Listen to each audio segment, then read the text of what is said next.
gusto pa nating makilala si Miss Apple Chu. Narinig nyo, mahusay siyang mag-piano, right? Pagkatapos, mahusay din siyang mag-announce. Actually, DJ siya ng Pinas FM. Hindi mo ba? Kita nyo naman yon. Well, this time, aalamin natin kung gaano katotoo yung balita natin na mahusay siyang mag-bake. Ay, teka muna. Nahanap si Abay Maylin. Si Abay Maylin ay nandun sa living room dahil sa mamaya mag-video kita kami, mga bay.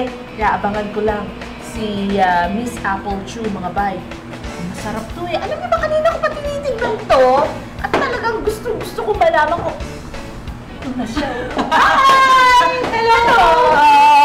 Good morning! Good morning po at maraming salamat tinulungan niyo ako mag-prep ng aking Oo! Ano ba ibibake natin? Ang ibibake natin ngayon ay chocolate cupcakes with chocolate ganache. Ano yan, chocolate ganache? Ano siya? Talagang ganun yun, ganun? Ganache. Ganache siya talaga. Actually, ano lang siya, creamy siya na frosting na gawa sa chocolate and cream. So para siyang, meron kang frosting na tsokolate talaga, pero hindi siya ganun katamis, hindi ganun kahit. Ayun! Yes. For sure, masarap yan! Masarap na masarap. Para sa mga chocolate lovers, magugustuhan nyo itong super duper chocolate cupcake na. Teka muna, bakit ba natuto kang mag-bake? Actually, mahilig na po talaga ako mag-bake. Kasi yung mami ko, nagbe-bake siya dati pa. Taga-tikim ako, madalas ako taga-tikim. Tapos nung lumaki na ako, naisipan ko mag-culinary din. After ko mag-graduate ng interior design, after na medyo ilang years after, naisipan ko na mag-culinary and mag-baking para naman mas matuto pa ako sa larangan ng pag-bake. Sige, start na natin! Yes, sige! Na ang ating ingredients. Pero bago yan, suot muna. Ayan, syempre, yun ang dapat. Ng apron. Yun ang kailangan, apron. Apron para hindi matalsikan ang ating outfit. Totoo yan, mga bay. Ito mo, oo, sige. Ano pa kailangan? Ito, maglalagay ng kitchen towel para madali lang yung pamunas. Gano'ng katagal tayo mag-bake? Mabilis lang po ito. Mabilis lang. As in, mabilis? Para kagat lang ng langgam. Sige. Mabilis na preparation lang ito. Kailangan natin, ano yung ingredients? Kailangan natin, ito yung mga dry ingredients natin. Ito yung 1 cup of sugar, 1 cup of all-purpose flour, half cup ng cocoa powder. Ito naman yung 1 teaspoon ng baking powder. Para malaman ng difference, di ba? Malalaman yung difference yan. Ito baking powder, ito baking soda. Half teaspoon lang yan. Lalagyan din natin ng konting coffee na tumigas na siya. So, kuha na lang ako ng bagong coffee. Kasi na-absorb din niya yung water sa air. Tapos ito naman salt. And then ito naman yung mga wet ingredients natin. Meron tayong milk. Meron tayong isang egg. And meron tayong mga 1/4 cup ng vegetable oil.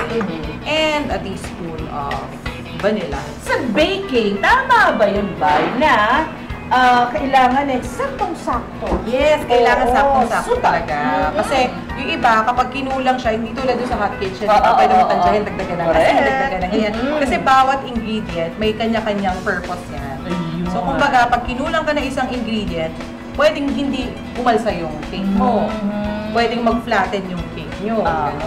Kaya importante talaga sa baking, eksakto yung mga ingredients na i-prepare. Yung ano yung nasa recipe, ganun yung siya i-prepare. Okay, start na tayo. Start na tayo. Okay, ito ang gamit natin ng ating mixer. Pero bago yan, hindi muna ako kay Mary Ann. Oo. Ayan, si Mary Ann yung Si mga Mary Ann abay girl. ang nagpatuloy sa akin dito sa kitchen. Nung kumato kami kanina, natanong ko sa ng kitchen. Pero dito agad ako dinala. Wala kasi kaming mapa. Wala kaming mapa dito, kaya si Mary Ann nila. Pero habang hinihintay natin yung ating coffee, ito muna ilagay natin ang all-purpose flour. Ayun.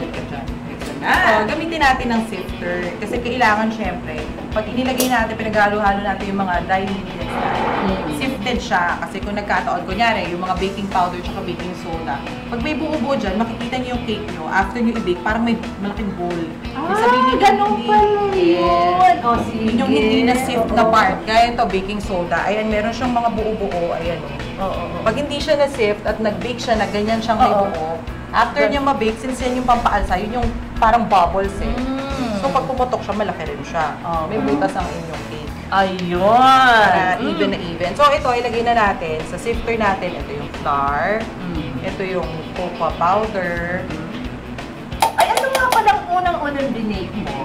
Unang binake ko, before, cheese cupcakes. Cheese cup. Hindi, nung ano pa lang, mga high school, mga cookies eh. Kasi yung project namin sa school noon, yung cookies na gawa sa recycled paper. May gano'n, Oo. Tama. Naalala ko. Science project. So, ito, isisift ko siya. Dito ko lalagay sa lang kasi nahangin siya na electric fan. Sige. Yan. Bango ah! Chocolate pa naman yan. Ano naman nasabi ng mami mo nung Nung ako'y oo. Happy naman siya kasi siya din eh, nag-culinary din siya before. Pero yung mga baking classes lang sa Le Cordon Bleu, parang nagkaroon ng Le Cordon Bleu dito sa Pilipinas, nag-enroll siya. Tapos ito, sugar. Ito kahit naman ang sugar hindi isip, ihalo lang yan. Tapos importante itong mga baking powder, baking soda, kailangan silang isip kasi yan yung mga leaveners, yung mga pampaalsa. Salt, and 1 teaspoon of coffee powder. Ayan na, oo. Ayan Kasi, na yung mga panukat. Yung coffee kasi, medyo, may half teaspoon lang pala. Yung coffee kasi, madali maka-absorb ng water. Kahit yung sa air, yung tawag nila hygroscope. Yes, may ganun term. May pangmatalinong term. Oo. Ibig sabihin lang pala, makaka-absorb ng tubig. Pero yung word parang pangmatalino. Mga Abay, baka hindi nyo pa rin alam. Ito business na rin. Yes! Oo, ni Abay Apple. Oo. Kasi bukod sa cupcakes, nagde-design din ako ng mga cakes. So, kumbaga dito ko na ilalabas ang pagiging artistic ko from my pagiging interior designer, diba? Oh. Siguro kaya mas na-enjoy ko to kasi agad-agad yung design na gusto ko, nagagawa ko mismo, na-execute ko agad mismo. Kasi siguro sa interior design, kailangan pa ng tulong ng mga carpentero bago ma-execute yung design mo na sa ganon. Ito, pag ginawa ko siya, sinimulan ko siyang gawin, hulma-hulmahin ko siya, ito-drawing ko siya. Labas na, makukuha ko na yung design. Kailangan mo ba ng inspirasyon pa sa ganun?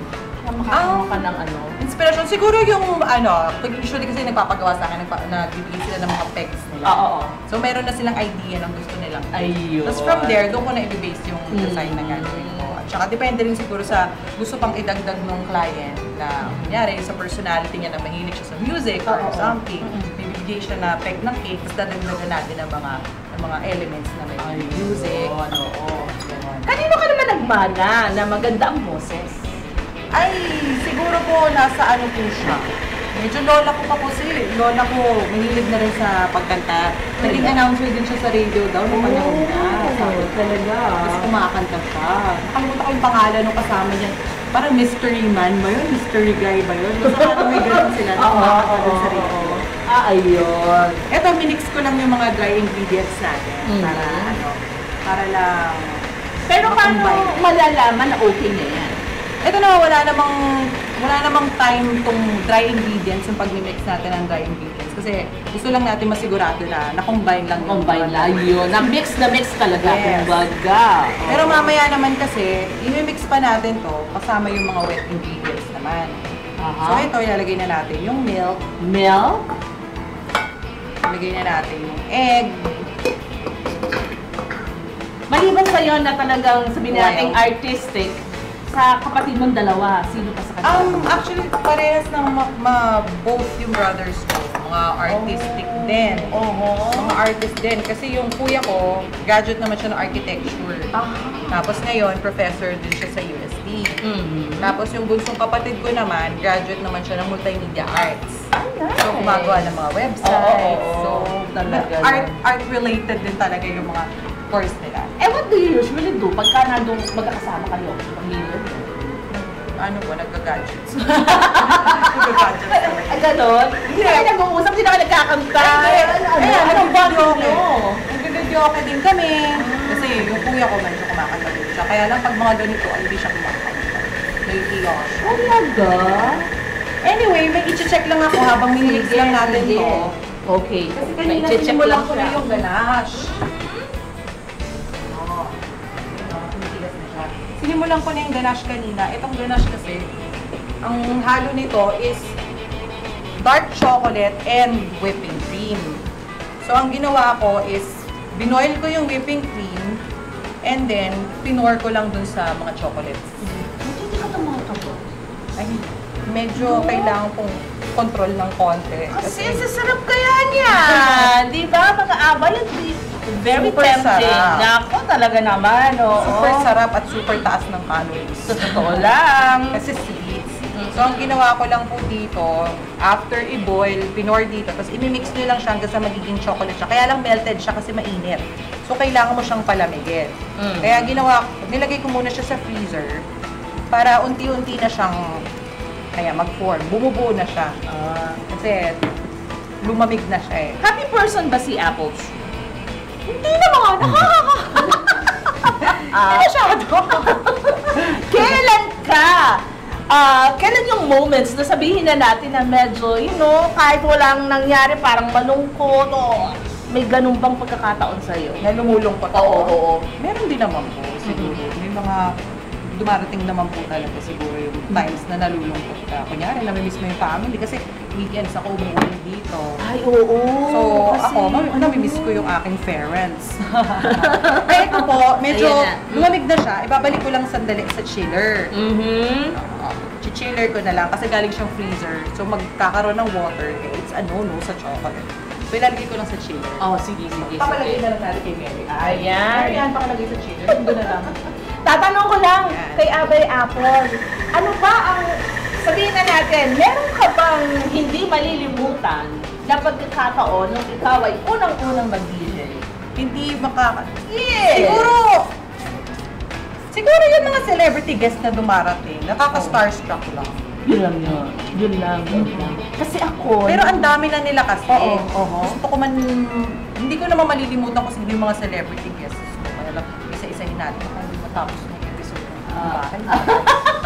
Kasi medyo marami-raming bumibisita sa Pinas FM na nagpo-promote. Kasi nga, syempre, di ba, isang magandang avenue din siya para sa mga artists ngayon. Correct. Kasi nabibigyan sila ng chance na ma-showcase yung mga kanta nila. Unlike sa ibang stations kasi, parang nakafocus sila masyado sa mga international na music.